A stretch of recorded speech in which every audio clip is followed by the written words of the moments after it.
John Solomon's exclusive report is now sending shockwaves all across the country tonight. Here is the headline. Exclusive. Prominent lawyer sought donor cash for 2 Trump accusers. Now, the details from Solomon's report are beyond stunning. Well-known women's rights attorney Lisa Bloom attempted to arrange cash compensation from donors and media outlets for women who came forward or for women who were considering coming forward with allegations of sexual misconduct against Donald Trump in the lead up to the election. Now, the Hill is also exposing that Lisa Bloom's contracts required women to, quote, pay her commissions as high as 33% if she was able to sell their stories to media outlets. In a statement to the Hill, Bloom confirmed that she did secure and attempted to secure these kinds of payments. But Bloom noted that obtaining money was not part of an effort to pressure women to speak out with accusations. Now, Bloom also told the Hill that the money was to be used for relocating clients or for security if they felt unsafe. Now, Bloom also said that she did not contact Hillary Clinton or her campaign, but Bloom refused to tell the Hill about any possible communication she may have had with super PACs tied to Hillary Clinton. And finally, Bloom added that she never encouraged the women featured in the Hill article to say things that they did not believe to be true, and the women, in fact, did confirm that.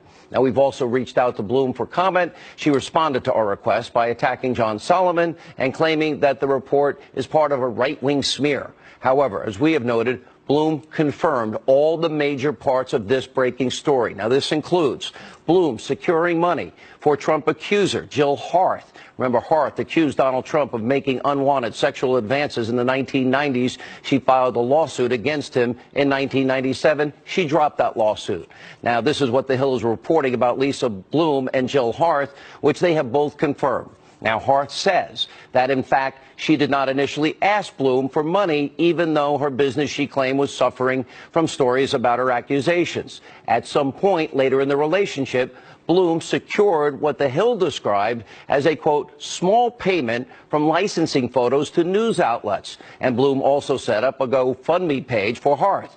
In addition to all that, the Hill is reporting that Bloom arranged for Harth to receive an almost $30,000 payment to help her pay off her mortgage. Jill Harth did tell the Hill that taking the money does not affect the veracity of her accusations.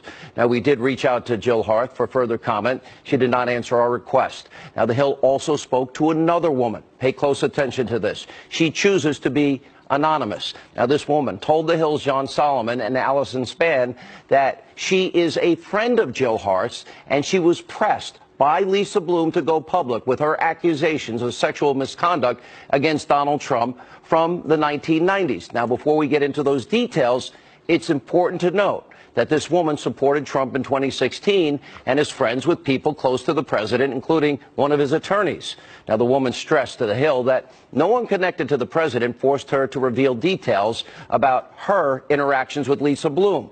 The woman says that the reason she chose to speak out about Lisa Bloom is because she was disgusted by the fact that Bloom served as Harvey Weinstein's attorney when the sexual misconduct allegations first surfaced against him. As for the woman and Bloom's interactions, well, this unnamed woman provided text messages, emails that showed that Lisa Bloom had a very strong anti-Trump bias. She also revealed to the Hill that Bloom appeared to have a deadline for her to speak out before the 2016 election. The timeline proves this. And the woman also detailed to the Hill that Bloom initially offered her $10,000 in the form of a donation to her favorite church. And this is where it gets interesting. As the election got closer and closer and closer, and the polls got tighter and tighter, Bloom eventually increased the offer from $10,000 to $50,000 in a personal payment. It then went to $100,000. It then went to $200,000. And then just 2 days, November 6, 2016, 2 days before the election, it went to $750,000. Now, what this means is Lisa Bloom was offering a fortune right before you, the American people, were going to choose who the next president was going to be. The woman said to the Hill that she decided to see, how much money would be offered in the end. Now, Bloom claims the unnamed woman asked for, at one point, up to $2 million. But Bloom said that was a non-starter. Here's the timeline of how all of this played out. Pay close attention. According to The Hill, on November the 4th, Bloom contacted the woman's friend, but the friend didn't put the woman on the phone because she was in a hospital bed. Bloom, according to the report, then took a flight in an attempt to see the woman, all the way in Virginia from California. And the next day, Bloom was able to connect with the woman. And then Bloom allegedly sent this text message. Here's what is quoted in the Hill report. Quote, "I am confused because you sent me so many nice texts Wednesday night after my other client wasted so much of my time and canceled the press conference." Bloom texted then on November 5th, 2016, that meant a lot to me. Thursday, you said that you wanted to do this if you could be protected and relocated. I begged you not to jerk me around after what I had just gone through. A little later, she added another text. You have treated me very poorly. I have treated you with great respect as much as humanly possible. I have not made a dime off your case, and I have devoted a great deal of time. It doesn't matter. I could have done so much for you, but you can't stick to your word, even when you swear you will. 2 days before the election, November 6th, when the woman left the hospital, she agreed to sit down with Bloom in a hotel room. And that's where, according to the woman, just 2 days before the election, Bloom offered the whopping sum of $750,000. But the woman still declined to take it. Now, to all of us, this whole thing is beyond stunning. What if it had happened? Now, a logical person can only conclude that this was about politics for Lisa Bloom, at least. Imagine for a second if this story came out on November the 6th, right before the election. Would Bloom have acknowledged that this woman received all that money to tell her story? I doubt it. How would any campaign be able to deal with that and at least have a chance to make their case? Talk about November surprises. This is one, well, that would be for the record books. I want to make one thing clear. As you know, if you watch this program regularly, sexual misconduct and abuse are widespread problems in this country. We know it's true. I am the father of a daughter. I have sisters. It scares me. It is morally repugnant when it happens, and it's true, it needs to stop. It has no place in our society. We have said that repeatedly for months on this show. Victims of sexual misconduct deserve to be believed. And also, as we've been saying for months, any person that is accused of this type of behavior, and they deny it, they too deserve the presumption of innocence. And I have said that in the case of Democrats and Republicans. Numerous examples which prove people cannot rush to judgment because sometimes innocent people are hurt because the allegations are flat out untrue. Example in point, the Duke lacrosse case. Those kids were innocent, having their lives ruined. Richard Jewell in Atlanta, falsely accused of being the 1996 Atlanta Olympics bomber. He didn't do it. Remember Ferguson, Missouri, Michael Brown, the mantra, hands up, don't shoot. That was all a lie.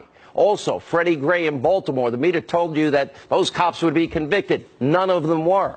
However, what Lisa Bloom reportedly did or attempted to do cannot be discounted.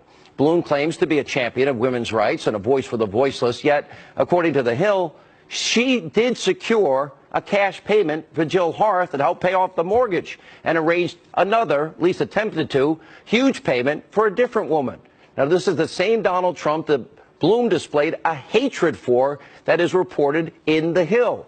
And all of this raises very serious questions, not only about Lisa Bloom and her motivations here, but other issues. How is the public to deal with this? Was Lisa Bloom really interested in helping women here? Or was the real goal, as you can see through the timeline and the money going up and up and up and the push to the election, was this about stopping Donald Trump from winning the White House? And why was Bloom in contact with donors? What donors? Who are they? And were they tied in any way to Hillary Clinton? Now, these types of accusations are so serious, this should all be above politics. We asked Fox News legal analyst Greg Jarrett about all of this, and here's what he told us.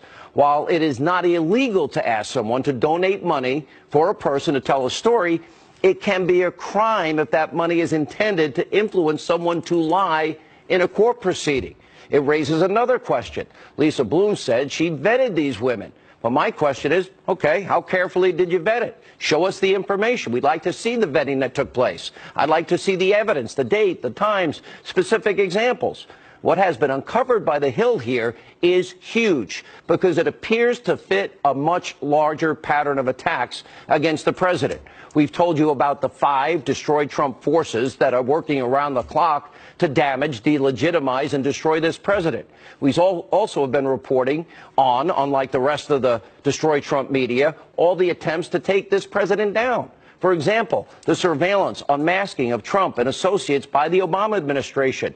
We have the Clinton bought and paid for fake news, Russian propaganda salacious dossier. They wanted that to be used to influence the election. And this week, Fox News obtained the anti-Trump text messages being exchanged between FBI agent Peter Strzok and his FBI lawyer girlfriend, Lisa Page, where they discussed the, quote, insurance policy against Donald Trump winning the election. What was the insurance policy? Then you got the special counsel, Robert Mueller's team. They have been exposed as corrupted, abusively biased, incapable of conducting a fair investigation. And the list goes on, and the Hill article, frankly, raises more questions.